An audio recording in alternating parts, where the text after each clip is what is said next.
Hello everyone, Excel competition academy YouTube channel पर आपका स्वागत है। इस वीडियो में हम लोग बिहार सीईटी जो बीएड का एग्ज़ाम हुआ है 7 जून 2026 को, उसका कंप्लीट सोल्यूशन देखेंगे। तो चलिए शुरू करते हैं। हमारा पहला सेक्शन होगा जनरल इंग्लिश एंड कंप्रीहेंशन का। पहला क्वेश्चन है choose the correctly spelled word. तो इसका आंसर होगा ऑप्शन बी, एनवायरनमेंट। ये सही इसका आंसर होगा। इसमें जो एन देखेंगे आप नहीं दिया है, इसमें ओ नहीं दिया है और ये भी गलत है। तो हमारा ऑप्शन होगा इसका बी, एनवायरनमेंट का मतलब होता है पर्यावरण। नेक्स्ट है fill in the blanks, she dash to school every day.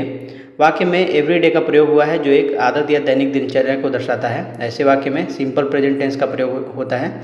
चूँकि जो सब्जेक्ट है सी एक सिंगुलर है तो थर्ड पर्सन प्रोनाउन है, इसलिए क्रिया के साथ क्या लगेगा, ईएस लगेगा, यानी कि गोज हो जाएगा। ऑप्शन बी हो जाएगा।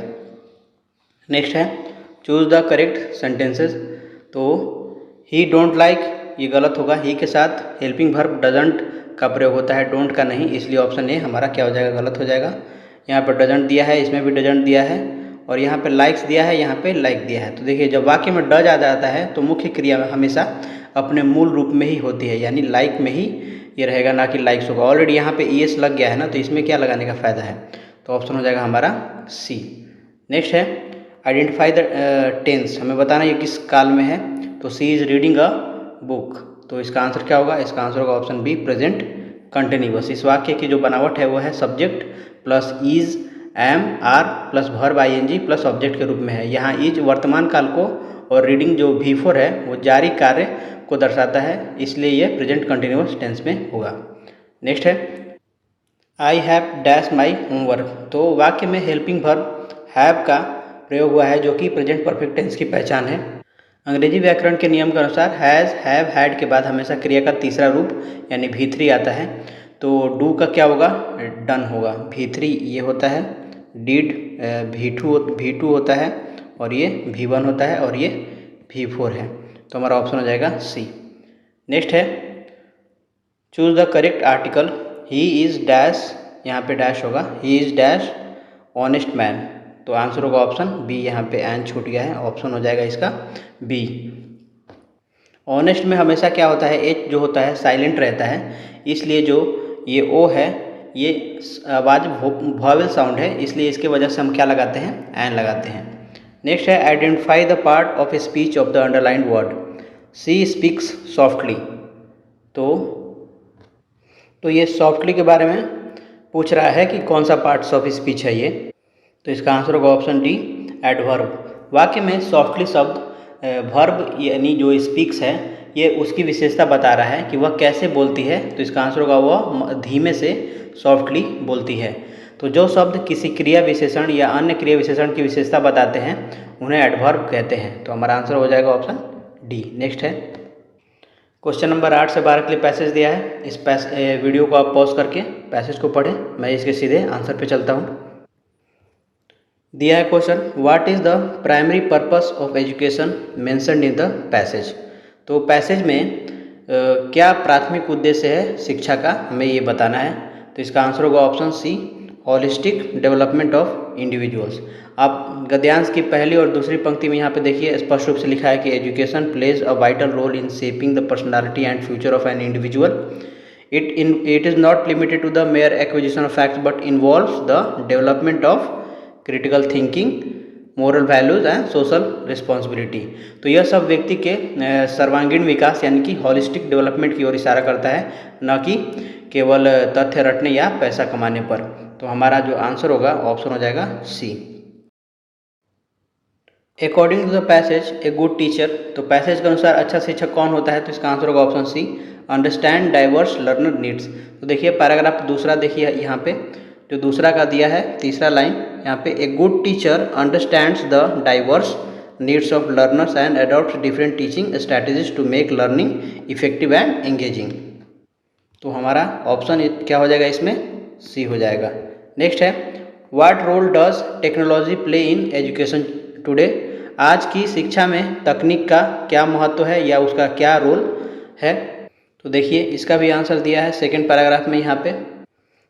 With the advancement of technology, the teaching learning process has become more dynamic and interactive, allowing students to explore knowledge beyond textbooks.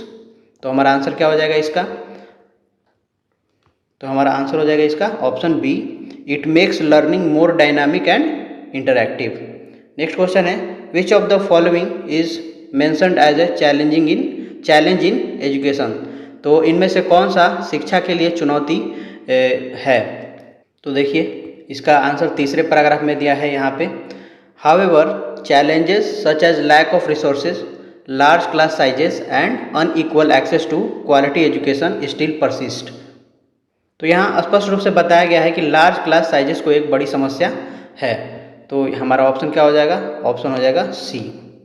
Next है, what is the meaning of facilitators of learning in the passage. तो इसका answer होगा option B, people who guide and support learning. तो passage के अनुसार शिक्षक अब केवल ज्ञान को थोपने वाले नहीं है, बल्कि वे फैसिलिटेटर्स हैं। फैसिलिटेटर का अर्थ होता है सुगम करता। सुगम करता मतलब आसान बनाने वाला, सुगम करता।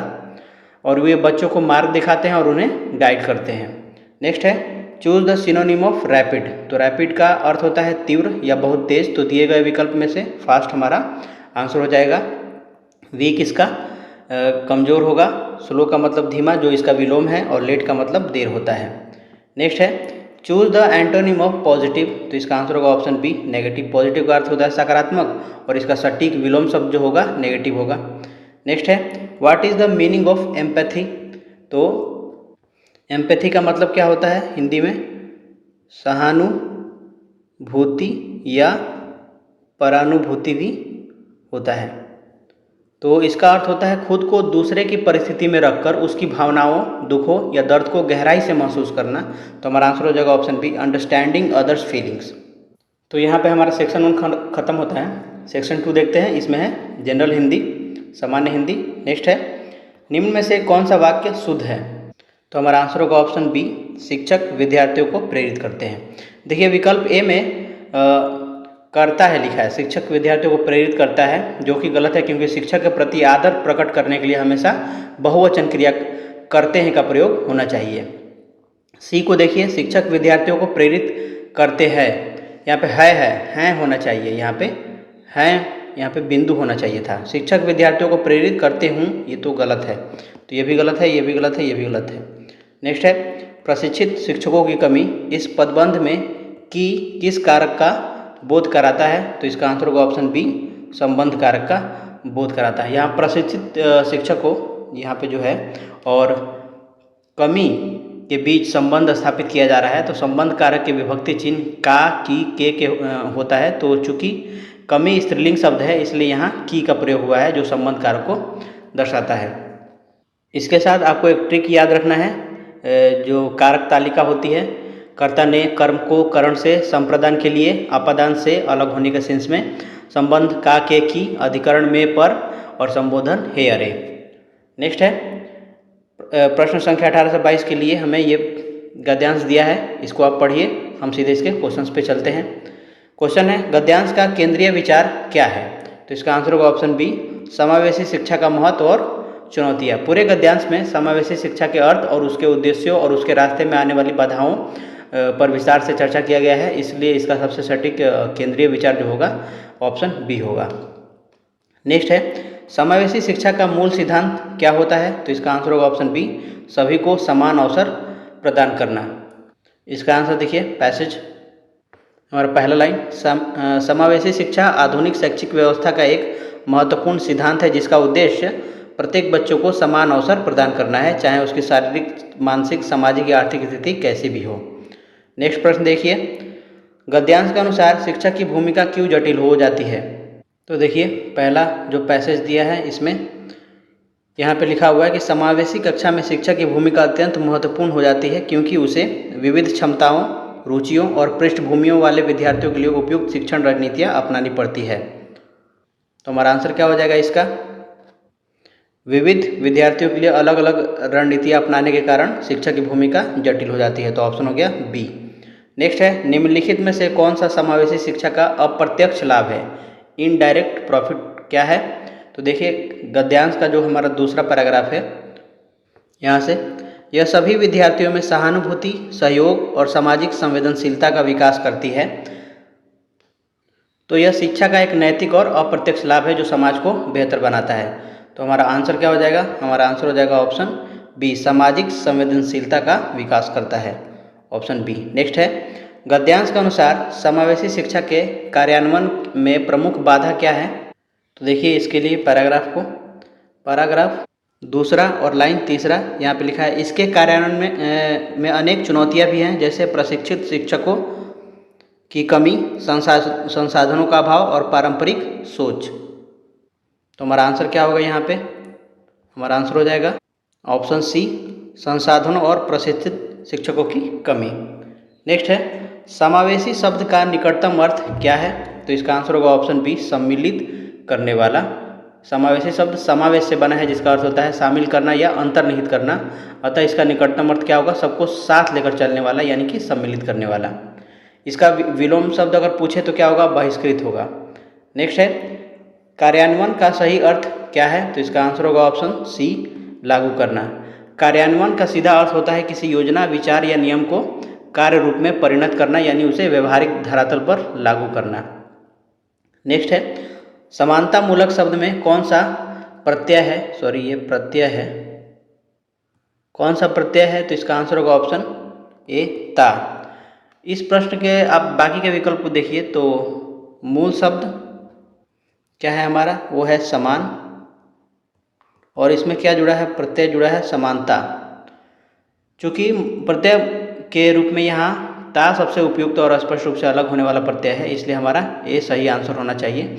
हालांकि मूलक को भी प्रत्यय वाला पद माना जा सकता है, लेकिन ऑप्शन में ये दिया नहीं है, तो हमारा आंसर हो जाएगा ऑप्शन ए। नेक्स्ट है, अभाव का विलोम शब्द क्या होगा? तो इसका आंसर होगा ऑप्शन बी, पर्याप्तता। अभाव का अर्थ होता है किसी चीज़ की कमी होना, इसका ठीक उल्टा यह विलोम शब्द होगा पर्याप्तता, यानी कि प्रचुरता, यानी जितनी आवश्यकता हो उतना होना। नेक्स्ट है, संवेदनशीलता शब्द किस संज्ञा वर्ग में आता है? तो इसका आंसर होगा ऑप्शन सी, भाववाचक संज्ञा में। संवेदनशीलता को हम न तो छू सकते हैं और न देख सकते हैं, इसे केवल महसूस किया जा सकता है। तो जिन शब्दों से किसी भाव, गुण, दशा या अवस्था का बोध हो उन्हें भाववाचक संज्ञा कहते हैं। नेक्स्ट है, वाक्य का सही रूप चुनना है हमें। तो देखिए पहला वाक्य दिया है, या सभी विद्यार्थियों को समान अवसर मिलना चाहिए, तो यही हमारा क्या हो जाएगा? सही हो जाएगा। यहाँ अवसर शब्द पुल्लिंग है और एक वचन के रूप में प्रयुक्त होता है, इसलिए क्रिया भी पुल्लिंग एक वचन में होना चाहिए, यानी कि जो मिलना चाहिए ये सही है। विकल्प बी देखिए, सभी विद्यार्थियों को समान अवसर मिलनी चाहिए, तो मिलनी क्या हो गया? ये स्त्रीलिंग हो गया, तो ये गलत हो गया। फिर सी और डी देखिए, यहाँ पे व्याकरण और जो वाक्य है विन्यास की दृष्टि से ये सब अशुद्ध है। नेक्स्ट है, हर बच्चा सीखने में सक्षम है, इस वाक्य में सक्षम क्या है? तो इसका आंसर होगा ऑप्शन बी, विशेषण है। इस वाक्य में सक्षम शब्द हर बच्चा, जो कि संज्ञा और सर्वनाम पद है, की योग्यता या विशेषता बता रहा है कि बच्चा कैसा है, वह सक्षम है। संज्ञा या सर्वनाम की विशेषता बताने वाले शब्दों को हम क्या बोलते हैं? विशेषण बोलते हैं। तो हमारा ऑप्शन हो जाएगा बी। हालांकि अगर प्रश्न में पूछता कि किस तरीके का विशेषण है, तो हम बोलते ये गुणवाचक विशेषण है, क्योंकि ये बच्चे के एक गुण जो कि योग्यता है उसको दर्शा रहा है। नेक्स्ट है, उपयुक्त वातावरण में उपयुक्त किस प्रकार का विशेषण है? तो इसका आंसर होगा ऑप्शन ए, गुणवाचक। उपयुक्त शब्द वातावरण की दशा, स्थिति या उसके गुण को प्रकट कर रहा है। वातावरण कैसा है? तो वह उपयुक्त है, यानी सकारात्मक रूप से सही है। संख्या क्या है? परिमाण या संकेत का बोध न कराने वाले ऐसे विशेषता सूचक शब्द को हम क्या बोलते हैं? गुणवाचक विशेषण के ये सब अंतर्गत आते हैं। संख्यावाचक में संख्या आता है, परिमाणवाचक में मात्रा और तौल आता है, संकेतवाचक में सर्वनाम जब विशेषण बनता है, जैसे वह घर, यह रास्ता, ऐसा करके। ठीक है, हमारा थर्ड सेक्शन है रीजनिंग का, तो चलिए इसे सॉल्व करते हैं। हमारा पहला प्रश्न है, कथन दिया है हमें, सभी शिक्षक शिक्षित हैं और कुछ शिक्षित लोग लेखक हैं। तो देखिए इसका वेन डायग्राम बनाइए। सभी शिक्षक, ये हो गया शिक्षक, सभी शिक्षक क्या हैं? शिक्षित हैं। उसके बाद बोला है कुछ शिक्षित लोग लेखक हैं, तो कुछ शिक्षित लोग क्या हैं? लेखक हैं। अब हमें बताना है निष्कर्ष, कुछ शिक्षक लेखक हैं, तो कुछ शिक्षक लेखक हैं, हो भी सकता है नहीं भी हो सकता है। अगर हम लेखक को ऐसे ना बना के ऐसे बना देते, सपोज ऐसे बना देते, तो भी हो सकता था, इसलिए हमारा आंसर क्या होगा? ये गलत हो जाएगा। सभी लेखक शिक्षक हैं, लेखक यहाँ पे था हमारा तो सभी लेखक शिक्षक नहीं है, तो ये भी गलत हो जाएगा। तो हमारा आंसर होगा दोनों में से कोई भी अनुसरण नहीं करता, तो ऑप्शन हो जाएगा डी। नेक्स्ट है 40 छात्रों की एक कक्षा में रिया का स्थान ऊपर से 5वां है, तो नीचे से उसका स्थान क्या है। तो देखिए ऊपर से जो स्थान है उसको क्या करेंगे, 40 में से घटा देते हैं और 1 जोड़ देते हैं, तो ये हो गया 35 + 1 36, तो हमारा ऑप्शन हो जाएगा सी। नेक्स्ट है यदि स्कूल को TDI PPM लिखा जाता है तो बुक को कैसे लिखा जाएगा। तो देखिए पहले स्कूल को लिखते हैं, S होगा 19, C3, H8, O15, O15, L12, T20 इसका लिख रहे हैं अब T20, D4, P16, P16 sorry यहाँ पे I है T4, I9, P16, P16, M13। तो सब में क्या हुआ है, सब में 1 जुटा है, +1 +1 +1 और इसमें भी +1, तो बुक का क्या होगा B2, O15, O15, K11, तो ये हो गया 2 1 3, 15 1 16, 15 1 16, 11 1 12, तो ये हो गया C और ये हो जाएगा हमारा PPL, तो ऑप्शन हो गया हमारा ए। नेक्स्ट देखिए एक व्यक्ति 5 किलोमीटर दक्षिण की ओर चलता है, तो सबसे पहले यहाँ पे दिशा बना लीजिए, ये हो गया ईस्ट, वेस्ट, नॉर्थ और साउथ। दक्षिण की ओर 5 किलोमीटर मान लीजिए व्यक्ति यहाँ पे है और ये दक्षिण की ओर चला है हमारा कितना 5 किलोमीटर। फिर वो दाएं ओर मुड़ता है, तो मेरा दाएं इसके बाएं होगा और इसका बाएं मेरा दाएं होगा, तो ये किधर जाएगा, इधर जाएगा। कितना चलता है 3 किलोमीटर चलता है। फिर से दाईं ओर मुड़ता है, तो अब किस दिशा में, यहाँ पे आ गया है और वो फिर दाईं ओर मुड़ रहा है, तो उसका दाएं किधर होगा, इधर होगा, इधर मुड़ गया। तो अब ये कौन सा दिशा है, तो ये नॉर्थ है, उत्तर दिशा है। तो हमारा आंसर क्या हो जाएगा, हमारा आंसर हो जाएगा ऑप्शन बी। नेक्स्ट है श्रृंखला को पूरा कीजिए, इन दोनों को देखिए 1 26, B2 25, C का होता है 3, X का 24, D का होता है 4, W का 23। अब ध्यान से देखेंगे इन दोनों का सम क्या है, योगफल है 27 के बराबर।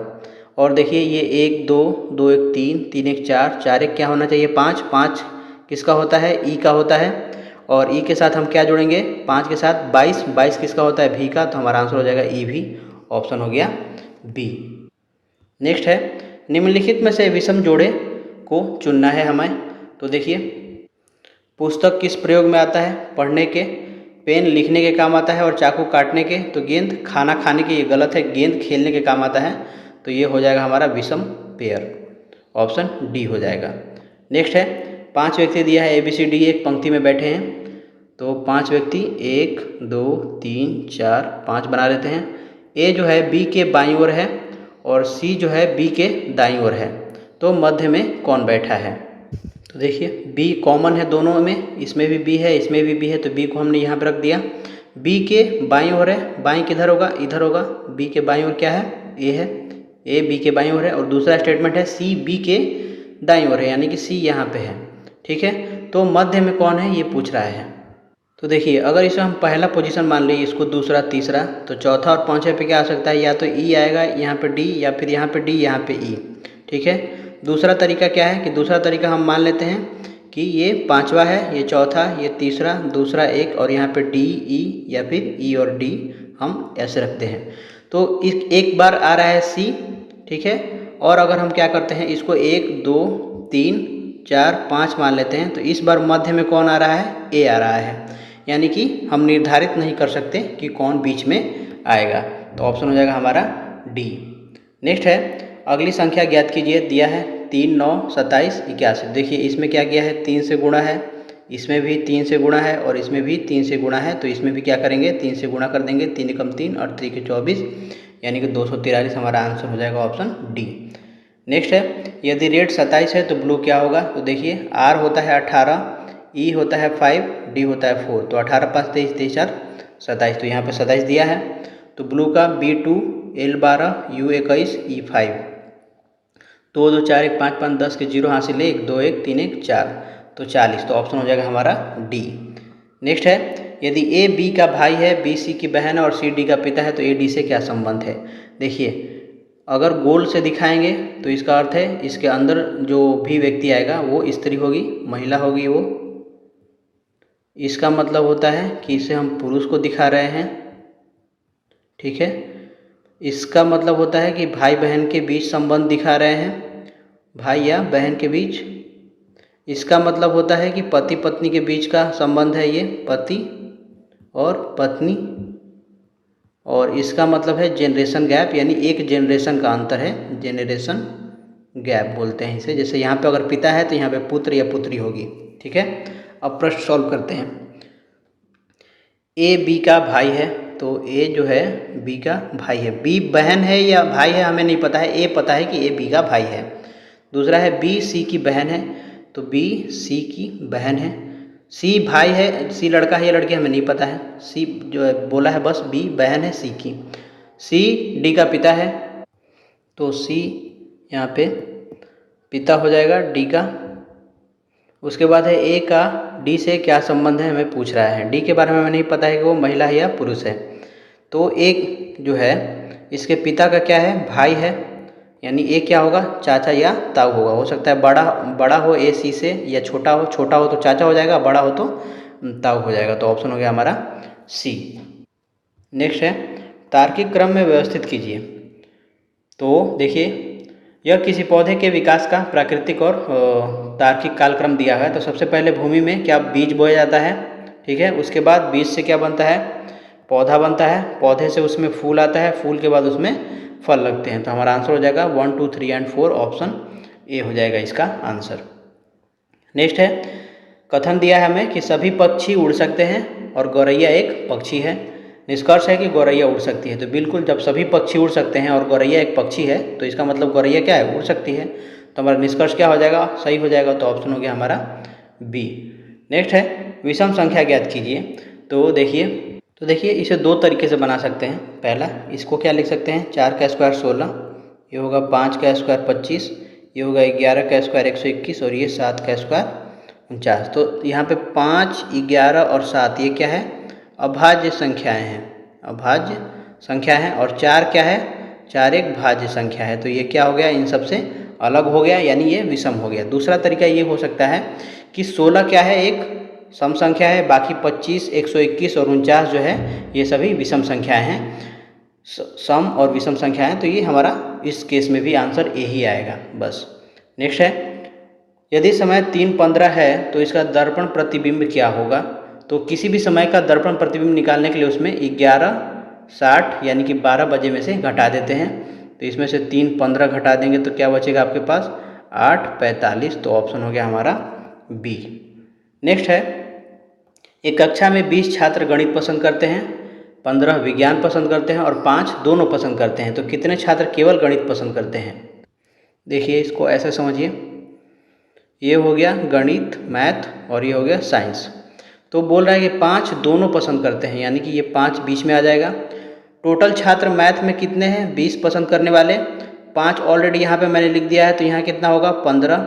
उसी तरह साइंस में टोटल 15 है, 5 यहाँ पे कॉमन है, तो यहाँ पे हो जाएगा 10। तो कितने पूछ रहा है कितने छात्र केवल गणित पसंद करते हैं, तो हमारा आंसर हो जाएगा 15, ऑप्शन सी। यदि पूछता है कि कितने छात्र केवल विज्ञान पसंद करते हैं, तो हमारा आंसर हो जाता है ऑप्शन 10 ए। नेक्स्ट है दिए गए आरेख में लुप्त आकृति ज्ञात कीजिए।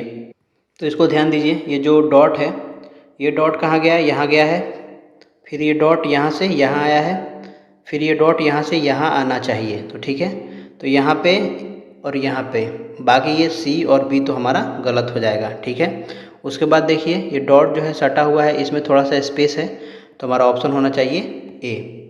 नेक्स्ट है दी गई आकृति में कितने त्रिभुज मौजूद हैं। तो इसमें जितने भी छोटे वाले पहले दिख रहे हैं सबको काउंट करके लिख लीजिए, 1, 2, 3, 4, 5, 6, 7, 8, 9, 10, 11, 12, 13, 14, 15, 16, 17। तो 17 तो हो गए हमारे सब छोटे वाले। अब देखिए 10 और 11 को मिलाएंगे तो एक बनेगा त्रिभुज। उसी तरह 8 और 14 को मिलाएंगे तो एक त्रिभुज बनेगा। उसी तरीके से 15 और 16 को मिलाएंगे तो एक त्रिभुज बनेगा। 6 और 7 को मिलाएंगे तो एक त्रिभुज बनेगा।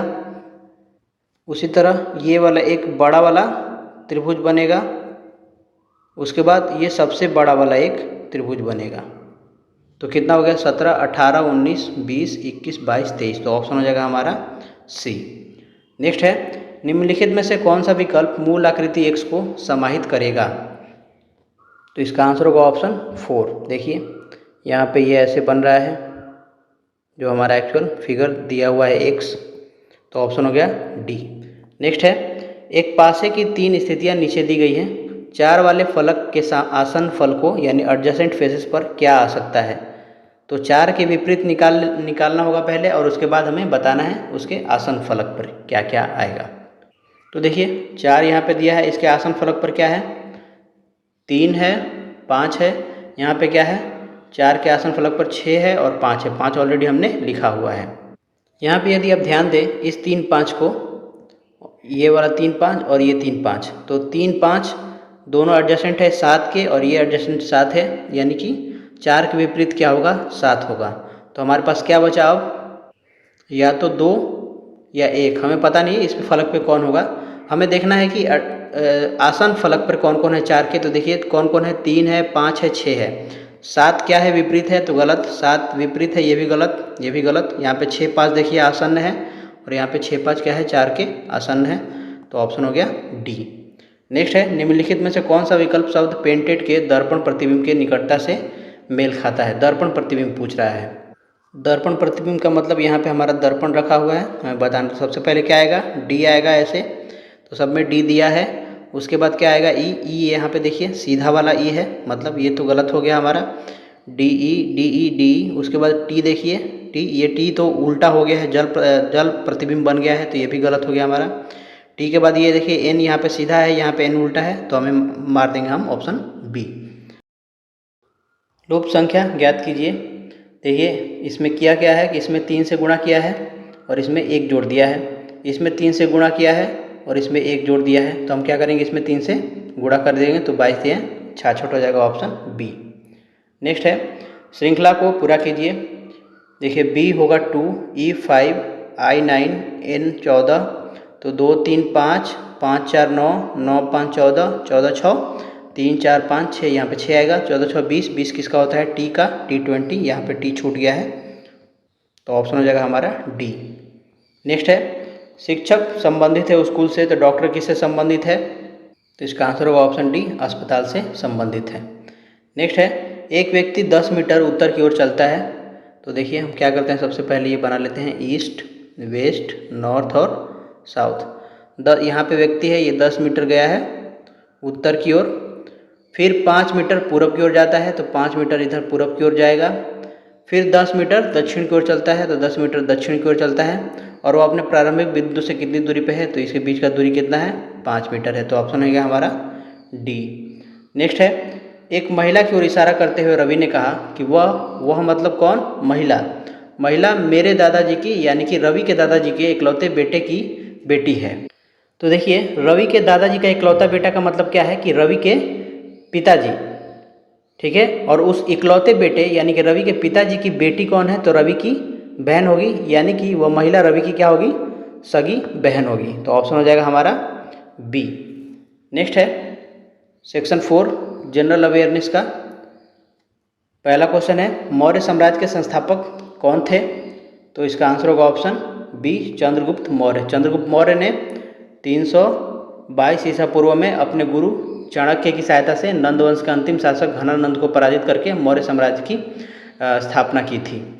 नेक्स्ट है, असहयोग आंदोलन कब शुरू किया गया था, तो इसका आंसर होगा ऑप्शन बी, 1920 में। महात्मा गांधी के नेतृत्व में 1 अगस्त 1920 को औपचारिक रूप से असहयोग आंदोलन शुरू किया गया था। इसका उद्देश्य ब्रिटिश सरकार के साथ सहयोग न करके शांतिपूर्ण ढंग से स्वराज प्राप्त करना था। ये बाद में आंदोलन वापस ले लिया गया था। 5 फरवरी 1922 को जो चौरा चौरी का कांड हुआ था, गोरखपुर में पुलिस स्टेशन में आग लग गया था, इसके कारण गांधी जी द्वारा ये आंदोलन वापस ले लिया गया था। नेक्स्ट है, स्वतंत्रता संग्राम के दौरान करो या मरो का नारा किसने दिया था, तो इसका आंसर होगा ऑप्शन सी, महात्मा गांधी जी ने। महात्मा गांधी ने यह ऐतिहासिक नारा 1942 के भारत छोड़ो आंदोलन के दौरान बम्बई के ग्वालियर टैंक मैदान में अपने भाषण दिया था। नेक्स्ट है, दांडी मार्च का संबंध किससे था, तो इसका आंसर होगा ऑप्शन बी, सविनय अवज्ञा आंदोलन से था। दांडी मार्च यानी कि नमक सत्याग्रह के साथ ही सविनय अवज्ञा आंदोलन की शुरुआत हुई थी।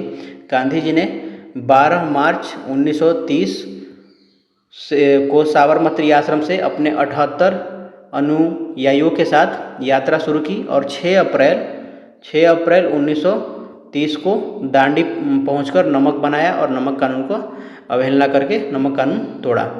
यह यात्रा कुल कितने दिनों की थी? ये प्रश्न बीपीएससी में पूछा जा चुका है। तो ये 24 दिनों की थी। इसमें लगभग 241 मील यानी कि 385 किलोमीटर की दूरी तय की गई थी।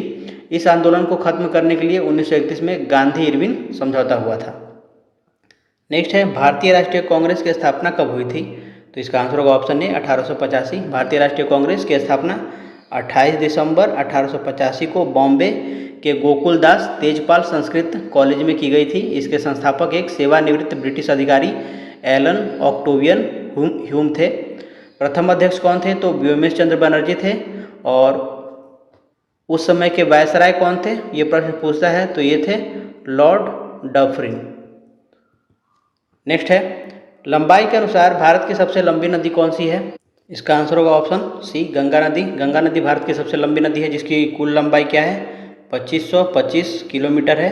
यह उत्तराखंड के गंगोत्री हिमनद भागीरथी के रूप में वहाँ से निकलती है और देवप्रयाग में अलकनंदा से मिलने के बाद इसका नाम गंगा पड़ता है। यह भारत के 5 राज्यों से होकर गुजरती है और अंत में बंगाल की खाड़ी में गिरती है। बांग्लादेश में गंगा नदी को पद्मा के नाम से भी जानते हैं, ये ध्यान रखना है। नेक्स्ट है, कर्क रेखा भारत के कितने राज्यों से होकर गुजरती है? तो ये 8 राज्यों से होकर गुजरती है। कर्क रेखा मतलब 23.5 डिग्री वाली रेखा। ये भारत के ठीक बीच से होकर गुजरती है और यह कुल 8 राज्यों को छूती है। पश्चिम से पूर्व की ओर मैं इन राज्यों का क्रम बता देता हूँ आपको। गुजरात, राजस्थान, मध्य प्रदेश, छत्तीसगढ़, झारखंड, पश्चिम बंगाल, उसके बाद त्रिपुरा और मिजोरम। नेक्स्ट है, गुजरात की राजधानी क्या है? तो इसका आंसर होगा ऑप्शन बी गांधीनगर। गुजरात की प्रशासनिक और राजनीतिक राजधानी गांधीनगर है। इसका नाम राष्ट्रपति महात्मा गांधी के नाम पर रखा गया है। यह चंडीगढ़ के बाद भारत का दूसरा सबसे सुनियोजित शहर माना जाता है। अहमदाबाद को भारत का मैनचेस्टर कहते हैं। साबरमती आश्रम अहमदाबाद में ही स्थित है। नेक्स्ट है, सुंदरवन प्रसिद्ध है किस चीज़ के लिए? तो इसका आंसर होगा ऑप्शन ए मैंग्रोव वन के लिए। पश्चिम बंगाल और बांग्लादेश में फैला सुंदरवन डेल्टा विश्व का सबसे बड़ा डेल्टा है।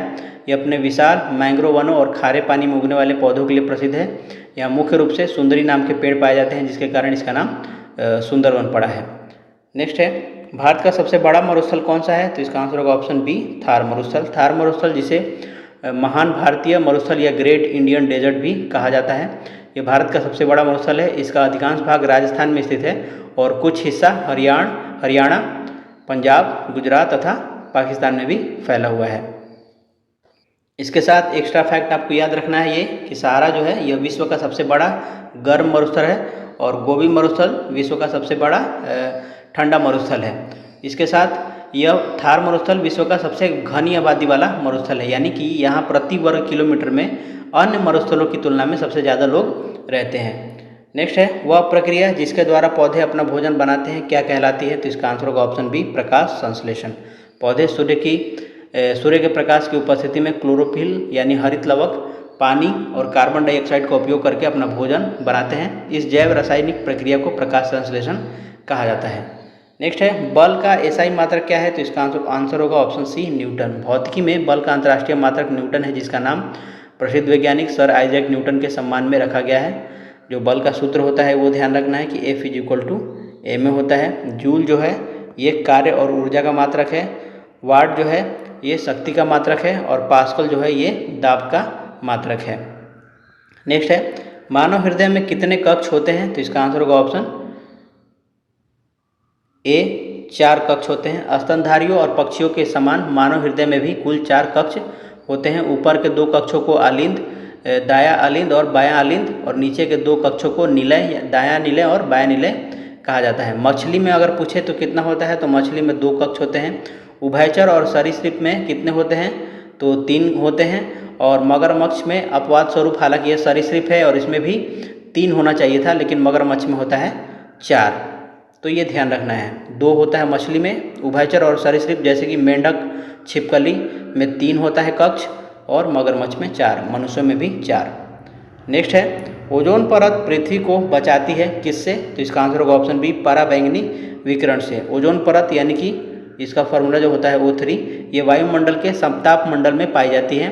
यह सूर्य से आने वाली हानिकारक पराबैंगनी किरणों को सोख लेती है, जिससे पृथ्वी पर त्वचा कैंसर और मोतियाबिंद जैसी बीमारी से हमारा बचाव हो जाता है। नेक्स्ट है सौरमंडल का सबसे बड़ा ग्रह कौन सा है, तो इसका आंसर होगा ऑप्शन सी बृहस्पति। बृहस्पति हमारे सौरमंडल का आकार और द्रव्यमान दोनों में सबसे बड़ा ग्रह है। यह मुख्य रूप से हाइड्रोजन और हीलियम गैसों से बना एक गैसीय दानव है। नेक्स्ट है चिपको आंदोलन संबंधित था किससे, तो इसका आंसर होगा ऑप्शन बी वन संरक्षण से। चिपको आंदोलन वनों और पेड़ों की कटाई को रोकने के लिए चलाया गया एक पर्यावरण रक्षा आंदोलन था। इसकी शुरुआत कब हुई थी, तो 1970 के दशक में उत्तराखंड तत्कालीन उत्तर प्रदेश के चमोली जिले में हुई थी। यहाँ ग्रामीण लोग पेड़ों से चिपक कर खड़े हो जाते थे ताकि ठेकेदार उन्हें काट ना सके। इस आंदोलन के मुख्य नेता कौन थे, तो सुंदरलाल बहुगुणा और चंडी प्रसाद भट्ट थे। महिलाओं में भी एक थी गौरा देवी, इन्होंने इसका नेतृत्व किया था। नेक्स्ट है विश्व पर्यावरण दिवस कब मनाया जाता है, तो इसका आंसर होगा ऑप्शन ए 5 जून। पर्यावरण के प्रति वैश्विक जागरूकता फैलाने के लिए प्रतिवर्ष 5 जून को विश्व पर्यावरण दिवस मनाया जाता है। 22 अप्रैल को पृथ्वी दिवस मनाया जाता है, पृथ्वी दिवस। 8 मार्च को अंतर्राष्ट्रीय महिला दिवस और 1 मई को अंतर्राष्ट्रीय मजदूर दिवस मनाया जाता है। नेक्स्ट है गंगा कार्य योजना यानी गंगा एक्शन प्लान शुरू की गई थी कब, तो इसका आंसर होगा ऑप्शन सी गंगा नदी को साफ करने के लिए ये शुरू की गई थी और ये शुरू हुआ था 1985 में तत्कालीन प्रधानमंत्री राजीव गांधी द्वारा ये शुरू किया गया था। नेक्स्ट है क्रिकेट के खेल में प्रत्येक टीम में कितने खिलाड़ी होते हैं, तो इसका आंसर होगा ऑप्शन सी 11 खिलाड़ी होते हैं। नेक्स्ट है ओलंपिक खेल प्रत्येक कितने वर्षों में आयोजित होता है, तो इसका आंसर होगा ऑप्शन डी 4 वर्षों में। आधुनिक ओलंपिक खेल यानी कि जो इंटरनेशनल ओलंपिक कमेटी द्वारा संचालित है, इसका आयोजन प्रत्येक 4 वर्ष के अंतराल पर किया जाता है। इनमें ग्रीष्मकालीन और शीतकालीन ओलंपिक शामिल होते हैं। नेक्स्ट है संयुक्त राष्ट्र की स्थापना कब हुई थी, तो इसका आंसर होगा ऑप्शन ए 1945 में। संयुक्त राष्ट्र की स्थापना द्वितीय विश्व युद्ध के बाद 24 अक्टूबर 1945 को हुई थी। इसका मुख्य उद्देश्य अंतर्राष्ट्रीय शांति और सुरक्षा बनाए रखना था। नेक्स्ट है जापान की मुद्रा क्या है, तो इसका आंसर होगा ऑप्शन बी येन है जापान की मुद्रा। बाकी जो युआन है ये किसकी है, तो ये चीन की है। उसी तरह वॉन किसका है, तो ये नॉर्थ और साउथ कोरिया का है, ये उत्तर और दक्षिण कोरिया। और डॉलर किसका है, ये अमेरिका, ऑस्ट्रेलिया और बाकी अधिकांश देशों का ये मुद्रा है। नेक्स्ट है अंतर्राष्ट्रीय साक्षरता दिवस मनाया जाता है, तो ये 8 सितंबर को मनाया जाता है, ऑप्शन बी हो जाएगा हमारा आंसर। 5 सितंबर को भारत में राष्ट्रीय शिक्षक दिवस मनाया जाता है, ये ध्यान रखना है। 5 सितंबर को राष्ट्रीय शिक्षक दिवस और 10 दिसंबर को अंतर्राष्ट्रीय मानवाधिकार दिवस मनाया जाता है। नेक्स्ट है भारतीय संविधान के जनक कौन है, तो इसका आंसर होगा option C BR Ambedkar. Doctor Bhimrao Ambedkar को भारतीय संविधान का जनक कहा जाता है। वह संविधान निर्माण की सबसे महत्वपूर्ण समिति जिसका नाम था प्रारूप समिति, उसके अध्यक्ष थे। डॉक्टर राजेंद्र प्रसाद क्या थे, तो डॉक्टर राजेंद्र प्रसाद संविधान सभा के अस्थायी अध्यक्ष थे और जवाहरलाल नेहरू ने संविधान सभा में उद्देश्य प्रस्ताव पेश किया था। नेक्स्ट है भारत की पहली महिला प्रधानमंत्री कौन थी, तो इसका आंसर होगा ऑप्शन बी इंदिरा गांधी। श्रीमती इंदिरा गांधी वर्ष 1966 में भारत की पहली महिला प्रधानमंत्री बनी थी। और जो सरोजिनी नायडू है ये भारत की पहली महिला राज्यपाल बनी थी। महिला राज्यपाल कहाँ की, तो यूपी की बनी थी। और प्रतिभा देवी सिंह पाटिल ये भारत की पहली महिला राष्ट्रपति बनी थी ये। और उसके बाद सुचेता कृपलानी, तो ये भारत की पहली महिला मुख्यमंत्री बनी थी, कहाँ की, तो ये यूपी की। तो यूपी की राज्यपाल और मुख्यमंत्री यहीं पे आप याद कर लीजिए। और यहाँ पे प्रतिभा देवी सिंह पाटिल राष्ट्रपति। नेक्स्ट है भारत में हरित क्रांति मुख्य रूप से संबंधित है, तो ये किससे संबंधित है, तो इसका आंसर होगा ऑप्शन बी खाद्यान्न उत्पादन से संबंधित है। हरित क्रांति का मुख्य संबंध खाद्यान्न विशेष करके गेहूं और चावल के उत्पादन में रिकॉर्ड वृद्धि करने से था। और इसके जनक कौन थे, तो MS स्वामीनाथन थे। यहाँ पे जो दुग्ध उत्पादन दिया है तो इसको श्वेत क्रांति से याद रखिए। और इसके जनक कौन थे, तो वर्गीज कुरियन थे। उसी तरीके से तेल उत्पादन के लिए पीली क्रांति चलाई गई थी। नेक्स्ट है विश्व का सबसे बड़ा लोकतंत्र कौन सा है, तो इसका आंसर होगा ऑप्शन सी भारत। जनसंख्या और मतदाताओं की संख्या के आधार पर भारत पूरे विश्व का सबसे बड़ा लोकतंत्र है। और यदि प्रश्न पूछे कि विश्व का सबसे पुराना आधुनिक लोकतंत्र कौन सा है, तो उसका आंसर होगा USA। नेक्स्ट है भारतीय अंतरिक्ष एजेंसी कौन है, तो इसमें से ऑप्शन होगा B ISRO. Indian Space Research Organisation, Bharat की राष्ट्रीय अंतरिक्ष एजेंसी का नाम है ये। इसरो की स्थापना कब हुई थी? तो 15 अगस्त 1969 को, ये ध्यान रखना है। नासा किसकी है? अमेरिका की है। ईएसए किसका है? तो ये यूरोप की अंतरिक्ष एजेंसी है।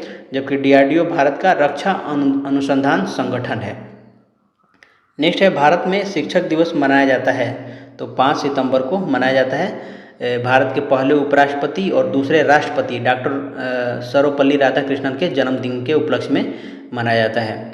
14 नवंबर को बाल दिवस जो कि जवाहरलाल नेहरू का जन्मदिन है, और 2 अक्टूबर को गांधी जयंती जो कि अंतर्राष्ट्रीय अहिंसा दिवस भी इसी दिन मनाया जाता है।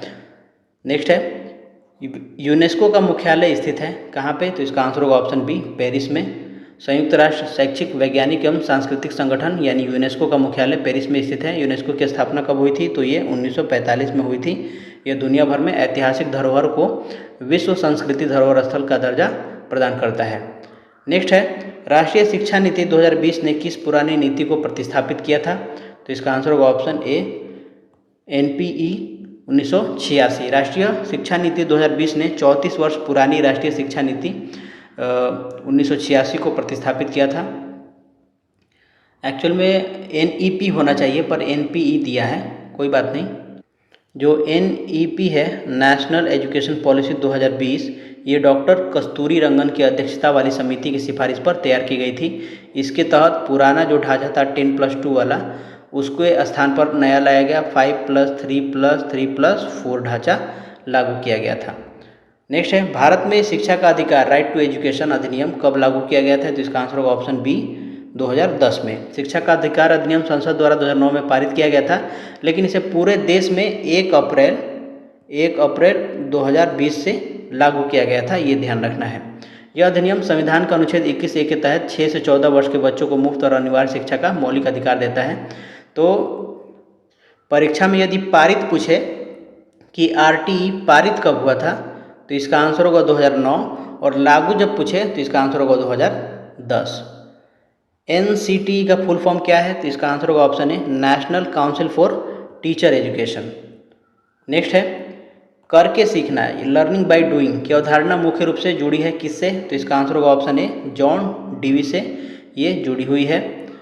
नेक्स्ट है, समावेशी शिक्षा मुख्य रूप से ध्यान केंद्रित करती है, तो इसका आंसर होगा ऑप्शन बी, सभी शिक्षार्थियों के लिए समान सीखने के अवसरों पर। समावेशी शिक्षा का मूल मंत्र है कि बिना किसी भेदभाव के सभी बच्चों चाहे वो सामान्य हो, दिव्यांग हो, अमीर हो या गरीब हो, को एक ही छत के नीचे समान रूप से शिक्षा और सीखने का अवसर मिलने चाहिए। नेक्स्ट है, भारत का संविधान कब लागू हुआ था? तो इसका आंसर होगा ऑप्शन बी, 26 जनवरी 1950 को लागू हुआ था। इसी दिन को हम प्रतिवर्ष गणतंत्र दिवस के रूप में मनाते हैं। संविधान 26 नवंबर 1949 को बनकर तैयार और अंगीकृत हुआ था, इसलिए 26 नवंबर को संविधान दिवस मनाया जाता है। तो संविधान बनने में कुल कितना समय लगा था? तो 2 साल 11 महीने और 18 दिन। नेक्स्ट है, संविधान में मौलिक कर्तव्य किस संशोधन द्वारा जोड़े गए थे? तो इसका आंसर होगा ऑप्शन ए, 42वां संविधान संशोधन 1976 में स्वर्ण सिंह समिति की सिफारिश पर संविधान के भाग 4A में और अनुच्छेद 51A के तहत मौलिक कर्तव्यों को जोड़ा गया था। मूल रूप से 10 मौलिक कर्तव्य जोड़े गए थे, लेकिन बाद में 86वें संविधान संशोधन 2002 द्वारा 11वां मौलिक कर्तव्य यानी बच्चों को शिक्षा का अवसर प्रदान करना जोड़ा गया। वर्तमान में कुल 11 मौलिक कर्तव्य हैं, इन्हें सोवियत संघ के संविधान से लिया गया है। नेक्स्ट है, भारत के राष्ट्रपति का चुनाव किया जाता है, तो इसका आंसर होगा ऑप्शन सी, एक निर्वाचक मंडल द्वारा। भारत के राष्ट्रपति का चुनाव प्रत्यक्ष रूप से जनता नहीं करती, बल्कि एक निर्वाचक मंडल द्वारा किया जाता है। इसमें संसद के दोनों सदनों, लोकसभा और राज्यसभा के निर्वाचित सदस्य और राज्यों की विधानसभाओं के निर्वाचित सदस्य वोट डालते हैं। ध्यान रखना है कि राष्ट्रपति के चुनाव में संसद या विधानसभा के मनोनीत सदस्य भाग नहीं लेते। यह चुनाव जो होता है आनुपातिक प्रतिनिधित्व प्रणाली और एकल संक्रमणीय मत पद्धति द्वारा होता है।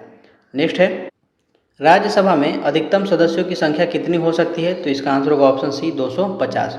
भारतीय संविधान के अनुसार राज्यसभा में अधिकतम सदस्यों की संख्या 250 निर्धारित की गई है। इनमें से 238 सदस्य जो हैं वो राज्य और केंद्र शासित प्रदेश से चुनकर आते हैं और 12 सदस्य राष्ट्रपति द्वारा मनोनीत किए जाते हैं। वर्तमान समय में राज्यसभा के कुल सदस्यों की संख्या कितनी है? तो 245 है, और लोकसभा में अधिकतम संख्या कितना हो सकता है? तो 550 है, और वर्तमान में 543 है। नेक्स्ट है, पंचायती राज व्यवस्था को किस संशोधन के माध्यम से संवैधानिक दर्जा दिया गया था? तो इसका आंसर होगा ऑप्शन बी, 73वां संविधान संशोधन अधिनियम 1992 द्वारा भारत में पंचायती राज व्यवस्था को संवैधानिक दर्जा दिया गया और संविधान में भाग 9 तथा 11वीं अनुसूची जोड़ी गई। 74वां संशोधन शहरी स्थानीय निकाय या नगर पालिका से संबंधित है। भारत में राष्ट्रीय पंचायती राज दिवस 24 अप्रैल को मनाया जाता है क्योंकि इसी दिन यह कानून लागू हुआ था। नेक्स्ट सेक्शन है हमारा लास्ट, विद्यालयों में शिक्षण अधिगम वातावरण। क्वेश्चन है, पियाजे के अनुसार अमूर्त सोच यानी कि एब्स्ट्रैक्ट थिंकिंग की शुरुआत होती है? तो इसका आंसर होगा ऑप्शन ए, औपचारिक संक्रियात्मक अवस्था में। जीन पियाजे के संज्ञानात्मक विकास सिद्धांत की चौथी और अंतिम अवस्था को औपचारिक संक्रियात्मक अवस्था कहा जाता है। यह 11 वर्ष से ऊपर के लिए है। इस अवस्था में बच्चा उन चीज़ों के बारे में भी तार्किक रूप से सोच सकता है जो उसके सामने प्रत्यक्ष रूप से मौजूद नहीं है। इसी को हम अमूर्त चिंतन बोलते हैं। पियाजे ने 4 अवस्थाएं दी थी। पहला था संवेदीगामक अवस्था जो 0 से 2 वर्ष के लिए था, इंद्रियों द्वारा इसमें सीखते थे। दूसरा है पूर्व संक्रियात्मक अवस्था जिसमें 2 से 7 वर्ष के लिए था, ये भाषा का विकास और अहम केंद्रित सोच होता है इसमें। उसके बाद तीसरा था मूर्त संक्रियात्मक व्यवस्था जिसमें 7 से 11 वर्ष के बच्चों के लिए था, ये सामने रखी ठोस वस्तुओं पर तार्किक सोच। और चौथा था औपचारिक संक्रियात्मक अवस्था यानी कि ये 11 वर्ष से ऊपर के लिए था, अमूर्त सोच और परिकल्पनात्मक तर्क पर ये आधारित था। नेक्स्ट है, आंतरिक प्रेरणा का तात्पर्य क्या है? तो इसका आंसर होगा ऑप्शन बी, आंतरिक संतोष। जब कोई छात्र किसी कार्य या पढ़ाई को किसी बाहरी दबाव, दंड के डर या चॉकलेट या पैसे जैसे इनाम के लिए नहीं करता बल्कि अपनी खुद की इच्छा, रुचि और आंतरिक सोच के लिए करता है, आंतरिक संतोष के लिए करता है, तो उसे आंतरिक अभिप्रेरणा कहते हैं। तो हमारा ऑप्शन हो जाएगा इसका बी। सुदृढ़ीकरण सिद्धांत दिया गया है किसके द्वारा? तो इसका आंसर होगा ऑप्शन बी, स्किनर द्वारा। B.F. स्किनर ने अपने क्रिया प्रसूत अनुबंधन सिद्धांत यानी कि ऑपरेंट कंडीशनिंग थियरी में पुनर्बलन या सुदृढ़ीकरण के महत्व को प्रतिपादित किया था। उन्होंने बताया था कि किसी व्यवहार के बाद मिलने वाला सुदृढ़ीकरण उस व्यवहार के दोबारा दोहराए जाने की संभावना को बढ़ा देता है। नेक्स्ट है, अवलोकन के माध्यम से सीखना का मतलब क्या है? तो इसका आंसर होगा ऑप्शन डी, सामाजिक अधिगम। तो अल्बर्ट बांडुरा के सामाजिक अधिगम सिद्धांत के अनुसार मनुष्य समाज में दूसरों के व्यवहार को देखकर उनका प्रेक्षण या अवलोकन करके और उनकी नकल करके बहुत कुछ सीखता है। इसे अनुकरण द्वारा सीखना भी कहते हैं। नेक्स्ट है, ZPD समीपस्थ विकास का क्षेत्र संबंधित है किससे? तो इसका आंसर होगा ऑप्शन डी, वाइगोत्स्की से। लेव वाइगोत्स्की ने संज्ञानात्मक विकास के सामाजिक सांस्कृतिक सिद्धांत में JPD यानी कि जोन ऑफ प्रॉक्सिमल डेवलपमेंट की अवधारणा दी। इसका अर्थ है कि बच्चे जो कार्य बिना किसी सहायता के स्वयं कर सकते हैं और जो कार्य वह किसी कुशल शिक्षक या वयस्क की सहायता से कर सकते हैं, इन दोनों स्थितियों के बीच का अंतर या क्षेत्र को JPD बोला गया है। नेक्स्ट है, प्रभावी कक्षा प्रबंधन केंद्रित होता है किस पर? तो इसका आंसर होगा ऑप्शन सी, सकारात्मक वातावरण पर यह केंद्रित होता है। नेक्स्ट है, तांत्रिक कक्षा बढ़ावा देती है। क्या बढ़ावा देती है? तो इसका आंसर होगा ऑप्शन बी, छात्रों की भागीदारी को बढ़ावा देती है। तो लोकतांत्रिक या प्रजातांत्रिक कक्षा में शिक्षक एक तानाशाह की भूमिका में नहीं होता बल्कि एक मार्गदर्शक यानी फैसिलिटेटर होता है। ऐसी कक्षा में सभी बच्चों को अपने विचार रखने की स्वतंत्रता होती है जिससे छात्रों की सक्रिय भागीदारी को बढ़ावा मिलता है। नेक्स्ट है, व्यवधान को कम करने के लिए शिक्षक को क्या करना चाहिए? तो इसका आंसर होगा ऑप्शन सी, छात्रों को व्यस्त या शामिल करना चाहिए। यदि कक्षा में कुछ बच्चे शरारत कर रहे हैं या व्यवधान उत्पन्न कर रहे हैं तो उन्हें क्लास से बाहर निकालने या शारीरिक दंड देने के बजाय शिक्षक को ऐसी रोचक शिक्षण विधियों और गतिविधियों का प्रयोग करना चाहिए जिससे वे छात्र पढ़ाई या रचनात्मक कार्यों में व्यस्त और शामिल हो जाएं। नेक्स्ट है, दुर्व्यवहार से निपटने का सबसे अच्छा तरीका क्या है? तो इसका आंसर होगा ऑप्शन सी, परामर्श देना। स्कूल में यदि कोई बच्चा लगातार दुर्व्यवहार या अनुशासनहीनता कर रहा है तो एक शिक्षक के रूप में सबसे वैज्ञानिक तरीका परामर्श देना है। शिक्षक को बच्चे से अकेले में बात करके उसके इस व्यवहार के पीछे के पारिवारिक, मानसिक या सामाजिक कारणों का पता लगाना चाहिए।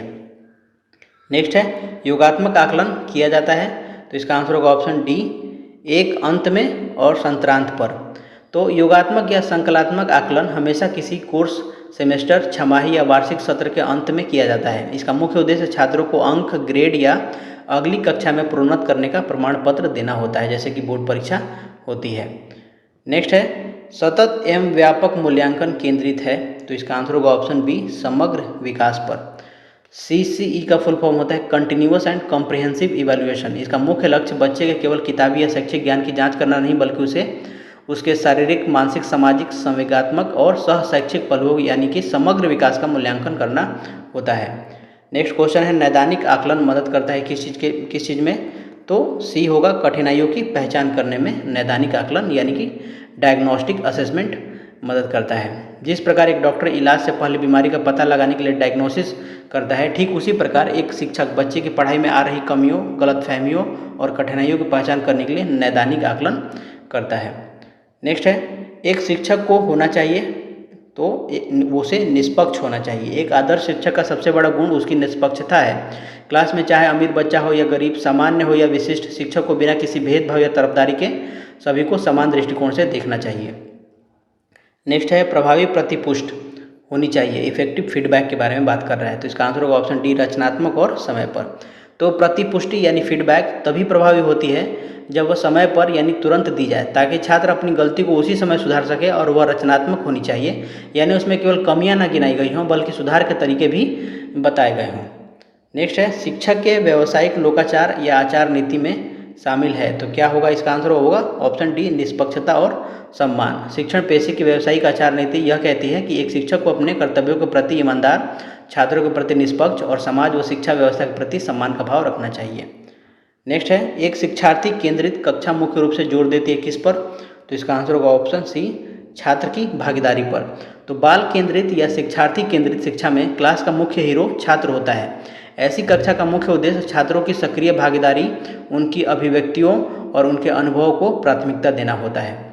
नेक्स्ट है, कौन सी विधि आलोचनात्मक सोच को सबसे अच्छी तरह बढ़ावा देती है? क्रिटिकल थिंकिंग कौन सबसे अच्छी तरीके से बढ़ावा देती है? इसका आंसर होगा ऑप्शन बी, चर्चा विधि, डिस्कशन मेथड। इसमें छात्र किसी विषय के पक्ष, विपक्ष, कारण और प्रभाव पर खुलकर अपने विचार व्यक्त करता है। इससे उनके सोचने का दायरा बढ़ता है और उनमें आलोचनात्मक व विश्लेषणात्मक सोच का विकास होता है।